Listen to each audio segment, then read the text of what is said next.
বুঝলা পল্টুদা, পাশের ক্লাবের চুদির ভাইগুলো না খুব বার বেড়েছে। বাড়া আমি কালকে রাত্রেবেলায় সাইকেল নিয়ে বাড়ি যাচ্ছিলাম, চোদনাগুলো আমাকে একা পেয়ে সাইকেল কিনে নিয়েছিল জানো। কি বলিস, তো সাইকেল কিনে নিয়েছিল? তারপর বাড়া তুই কিছু বললি না? আমি আর কি বলবো, কিছু বললে যদি কেলায়। কি কিছু বলিসনি? তাহলে ওরা আমাকে একবার ডাকতিস, চোদনাগুলোর ক্লাবে ঢুকে পুঙ্গা মেরে দিয়ে আসতাম। আর বলো না, অনেক রাত হয়ে গেছিল বলে আমি আর কাউকে কিছু বলিনি। ঢ্যামনাগুলো পুজোর আগে একটা ঝামেলা করতে চাইছে। দাঁড়া একবার বাগে পাই।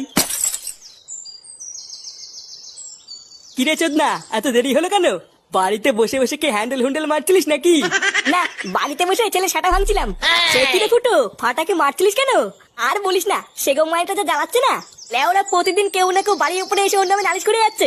ভোদার বাল দিয়েছি আর কি সেটা ভেঙে। ঠিকই আছে, তোর ছেলে তোর মতনই বারোচোদা হয়েছে। তুই যেমন এতদিন তোর বাপের গার জ্বালিয়ে খেয়েছিস, তোর ছেলেও দেখি সেম এরকমই করবে।